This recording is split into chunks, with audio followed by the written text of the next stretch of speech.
So I was raised Catholic, but more in a Catholic tradition than a Catholic faith. And what I mean by that is that I made my first Holy Communion. I was baptized. We went to the events. We got sent to church. We didn't really go to church as a family. On Sunday morning, my parents kind of opened the door and sent us on our way. There were 9 children in my family. So anybody that was old enough to walk to church, walked to church.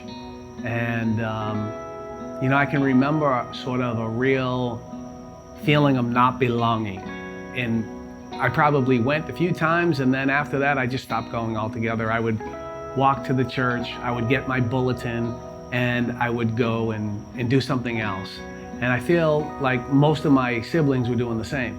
We kind of walked out of the house in 6 different directions, all headed to church, to St. Gregory's Church in Dorchester, Massachusetts. And I'm not sure any of us really arrived there. I know that none of us were taught about a loving God. Nobody ever said to me the words, Jesus died for me, or that God loved me, or that the Virgin Mary would intercede on my behalf. So I went to church and I had no understanding of what was going on around me. And to be really honest, I had this feeling or this sense that I wasn't worthy to be there, that the people in the pews were better than me. The people in the church were somehow judging me or looking at me or thinking about me because, as the old saying goes, I'm not much, but I'm all I think about. And that's the way I lived my life as a young man. I was starved for attention. I was starved for acceptance. And, I found that my first taste of that acceptance, if you will, I was probably, I think, 8 years old, and the older kids in the neighborhood were outside drinking beer. And I went and I kind of forced myself into their little group and convinced them to give me some of that beer. And I drank that beer, and I didn't become an alcoholic that day. I didn't get sick. I didn't become consumed with alcohol. But I can tell you that I got my first taste of attention and acceptance, that attention from older people, the cool people, if you will. And I instantly was attracted to that. And I may even been addicted to that because I continued that behavior. I knew that if I got myself around the kind of people that were doing things that they weren't supposed to be doing, if they were drinking or doing drugs or smoking cigarettes or whatever it was, that acceptance was easier to find there. Especially as a young guy, it was kind of funny, I think, to watch the little guy drink, So I spent the rest of my adolescence chasing that attention and chasing that drink because I knew it was drink-attention. And so, at a very early age, I started to run away from home. I went to 7 different schools the first 7 years of school when I was a young boy. I grew up during the forced integration of the Boston public school system. And so every year I was put on a bus and sent to another school somewhere else. And then the kids from that school were put on a bus and sent to the school in my neighborhood.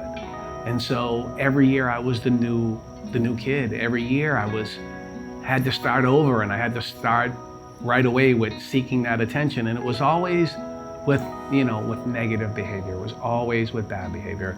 And by this point, God for me was completely out of the picture. The only sort of relationship that I had with God, if you will, was a relationship of fear. I remember hearing the words over and over again that God was going to get me. God was watching. God was going to punish me for all the bad and negative things that I was doing. And so, at the end of the 7th grade, I remember I finished the 7th grade, and that was a Friday night, and I was home and I was getting ready to go out. And I remember my dad saying to me, "Now don't forget, when those street lights come on, you better be in this house, or don't even come home," right? And that was his threat to make sure that I followed the rules. And I remember being out, and in the 7th grade, I had to be 12 years old. I was just a boy. And I was hanging with other 12-year-old kids that were all from broken homes and from, that were all starved for attention, that all were lost, broken, and sad. And we were all out on Friday night, and we were doing wrong. We were drinking beer, and we were smoking cigarettes, and probably doing some drugs. And I remember looking up and seeing the street light come on, and knowing that I wasn't going to make it home. And in my mind, I knew that I couldn't go home. And so I spent that entire summer at 12 years old. I ran away from home. And what I mean by that is I didn't run away. I didn't hop on a freight train and travel across the country. I was never more than a mile or two away from home, right down the street, hanging out with my friends. And I mean, we drank alcohol every day. We did drugs every day. And I was just a lost little boy. And during that summer, I got arrested a few times, and I became a ward of the state, which meant the state was making all the decisions about what would happen in my life. And it wasn't long till I was no longer welcome at home. And so I started to be placed in other people's homes. I was in foster care, I was in group homes, I was in halfway houses, juvenile detention centers, and many times homeless.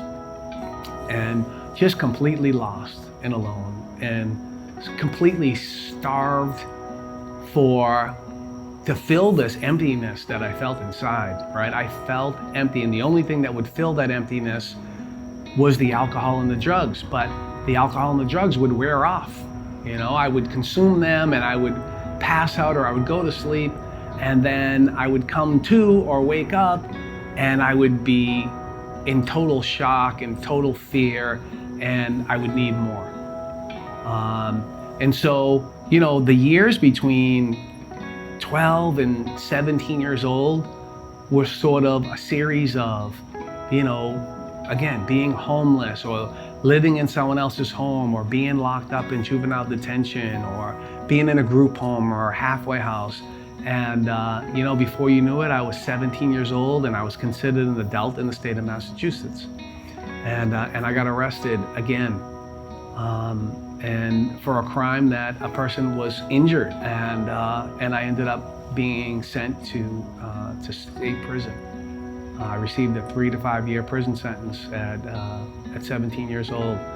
And I remember I went to this prison, and I found myself in the exact same sort of inner battle, right? That inner battle of trying to get attention, trying to be accepted, trying to be wanted, trying to, create an illusion for other people.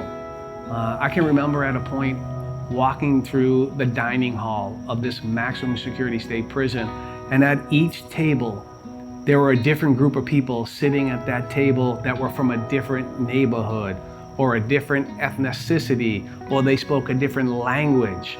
And so, as I approached each one of those tables, I knew somebody at all those tables, and I would be who they wanted me to be when I approached that table. I would talk the way they wanted me to talk.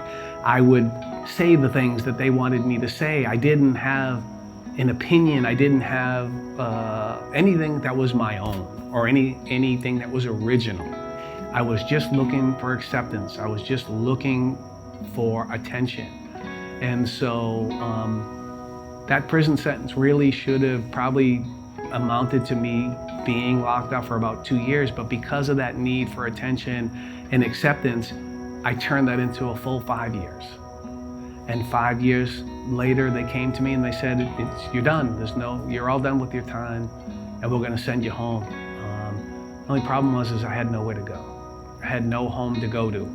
And I scrambled, I made some plans. I had an older brother, Arthur, who was kind enough to say, "You can come and stay with me until you get on your feet."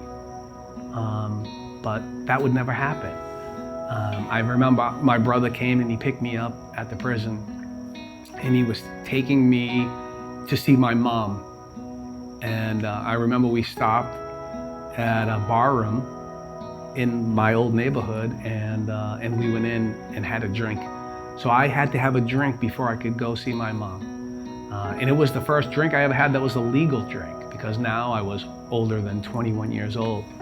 And I remember I went to see my mom, and she would tell me years later that in that initial encounter, when I came home and I sat down at her kitchen table, she knew within minutes that I was going right back to prison.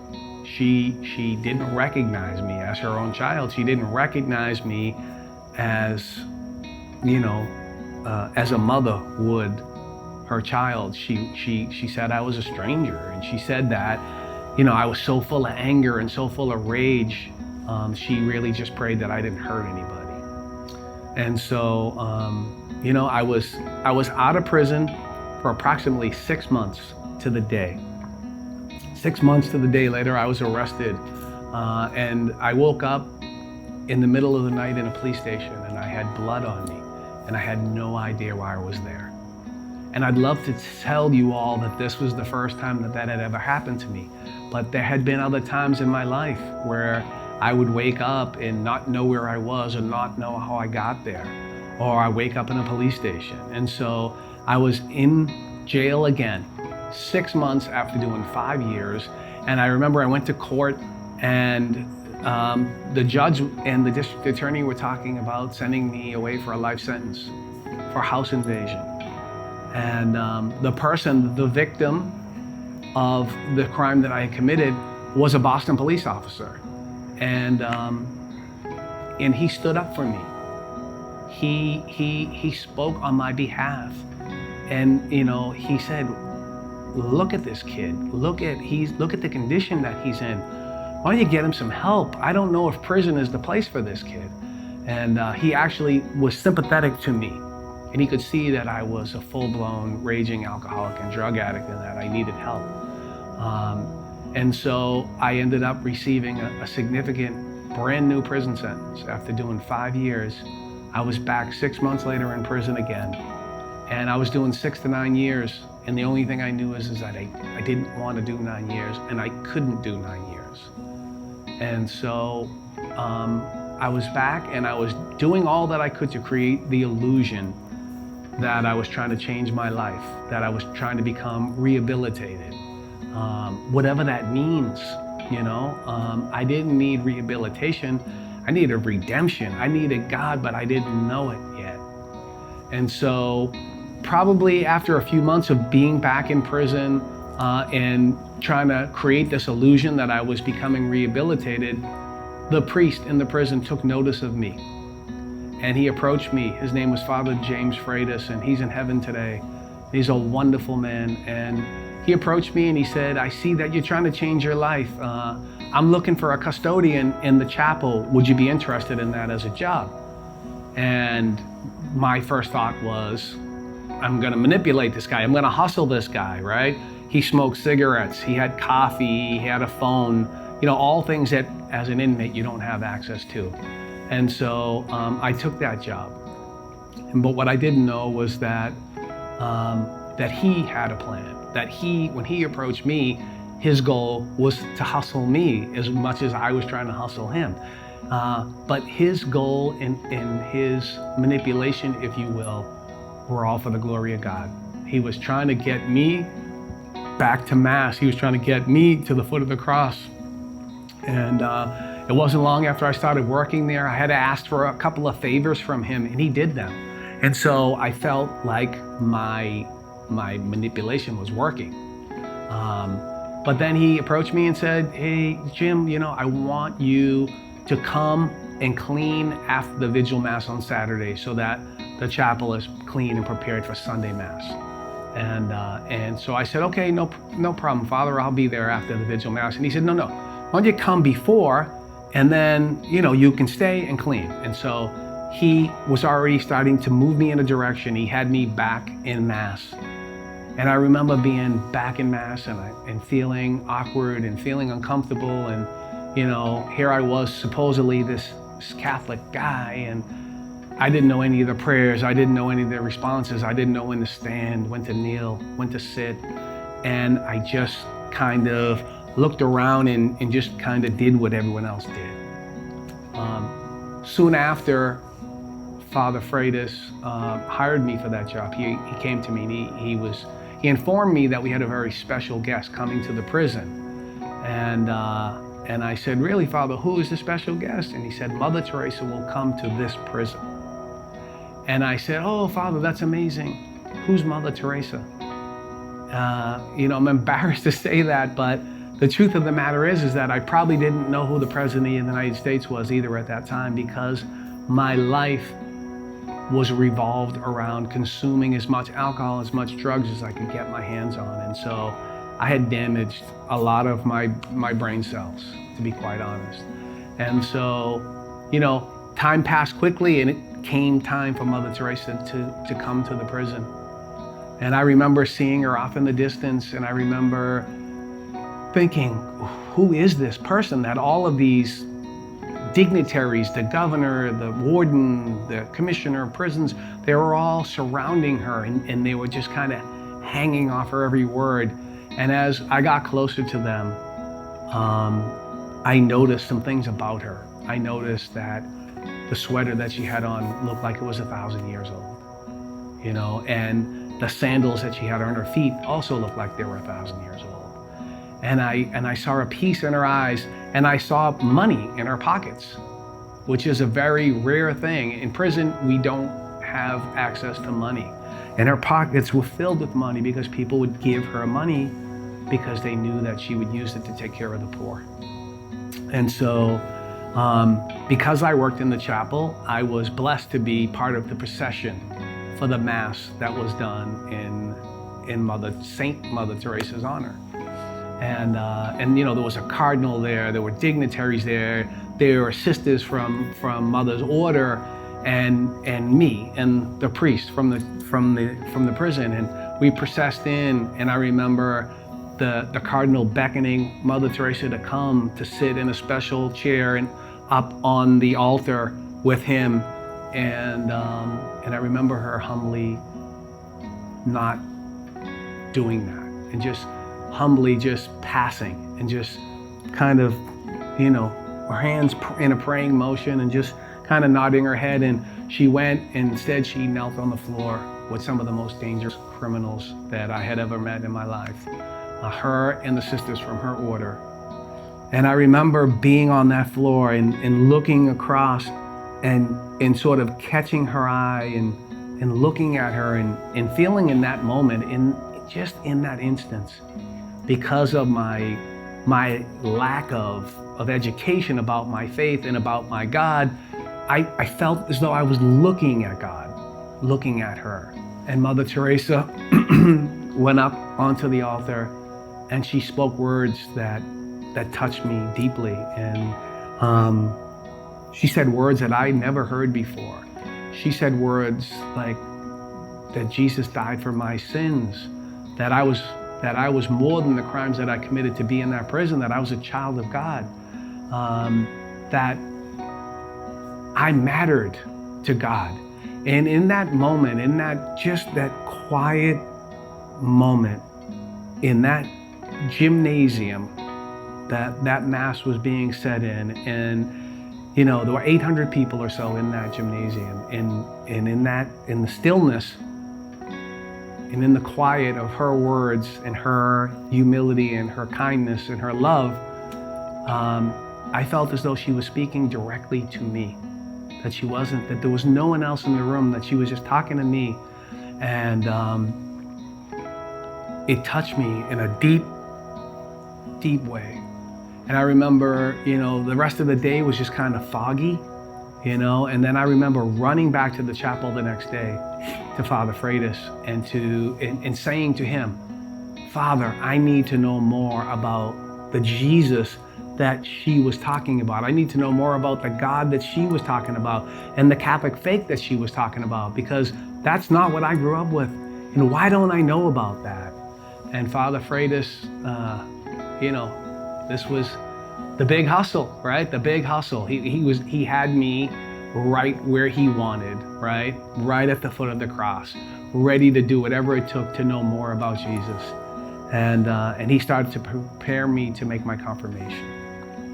And right away, he started with the catechism, and he started to teach me about our faith. And I remember for months, we would meet once a week, and then I also worked in the chapel, so there were many moments along the way where he would teach me or explain something to me. And then I got transferred to another prison, and he passed me off to the priest there. And then I got transferred again, and that priest passed me off to the other priest. And the next thing you know, it's a year later, and it's time. It's time for me to enter the church. It's time for me to truly enter the church and to make my confirmation. And in a very sort of thoughtful way,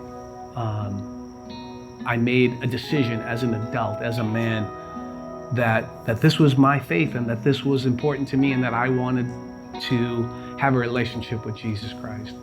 And so the time came, and I remember I called my mom, who had said that she would never visit me in prison again.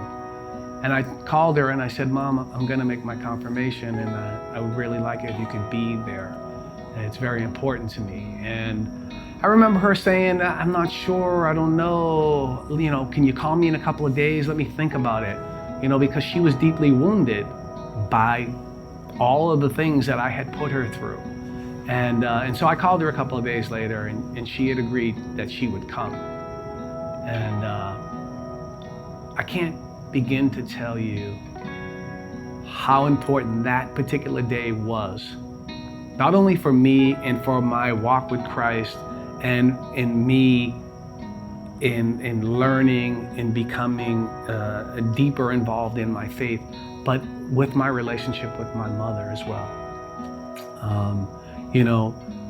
For years after that, well, let me just say this, that a year later, after I made my confirmation, it was time for me to see the parole board. And I went into the parole board, and they opened up an envelope and they said, we have a letter here from your mother. She wrote a letter on your behalf. And my mother was not that woman. She would not, I can tell you this, she would not write a letter or lie to a judge or to a police officer to try to get me out of trouble. That wasn't who she was. And she wrote a letter, and basically the letter said, before you stands a man of God. It's okay, you can let him go now. He won't be back. And I remember them being slightly dismissive, but I remember how impactful that letter was for me and how much it meant to me.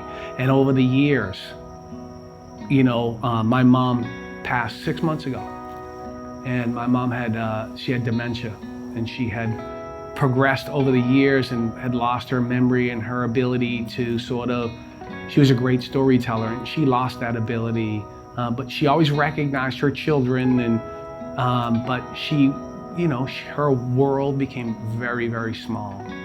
And I remember her, even in her deepest sufferings of dementia, going back to that moment when I made my confirmation, going back to that moment when she knew I was different, and that her son was redeemed, that her son was returned to her.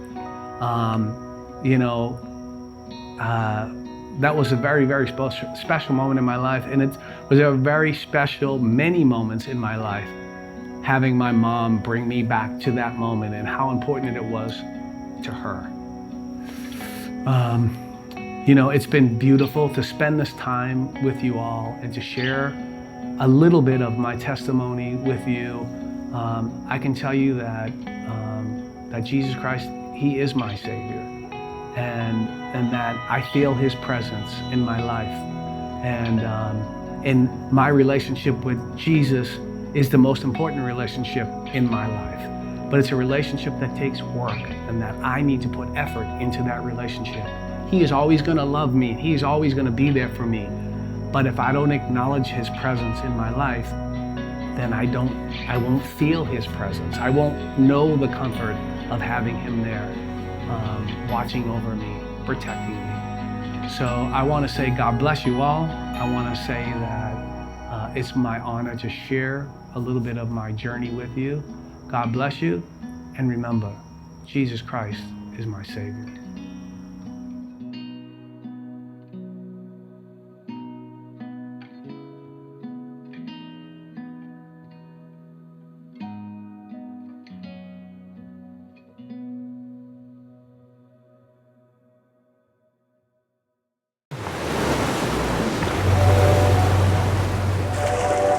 Are you searching for purpose of life?